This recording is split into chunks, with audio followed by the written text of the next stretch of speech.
The MTA facing a growing budget deficit and responding by raising fares in the coming months. But another transit system is seeing a similar problem, and instead they're deciding to offer bus rides for free to increase ridership.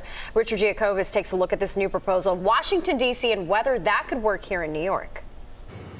New York City runs on mass transit, whether it's the subway or the bus. But imagine a city where you wouldn't have to pay to hop on board.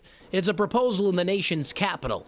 The Washington, D.C. Council is proposing legislation that would provide Metrobus free for riders beginning next summer. Without question, many bus riders struggle to afford the fare, and free buses would be a life changer for many people. The legislation announced Thursday says buses will become faster and efficient, as well as make the transit system more equitable for low-income riders.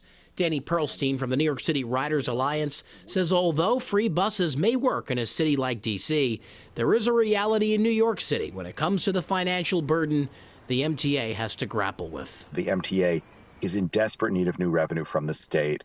The governor should make a targeted investment in more frequent service, and the mayor must come to the table and speed up the program of bus lanes and busways. The latest MTA stats show bus ridership in the city is by far the largest in the U.S., with 1.25 million people riding the city's buses every day. Danny says reliability is key, and as nice as a free bus fare sounds, more work needs to be done to speed things up.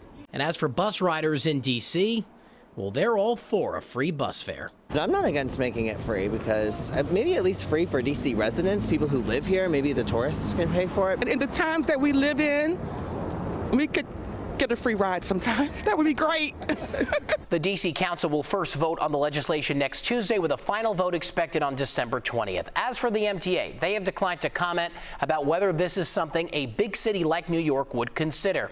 However, they did provide us with a link to their most recent board meeting, which they claim discusses the, quote, rather dire financial picture the MTA currently faces. Richard Giacobbe, Fox 5 News.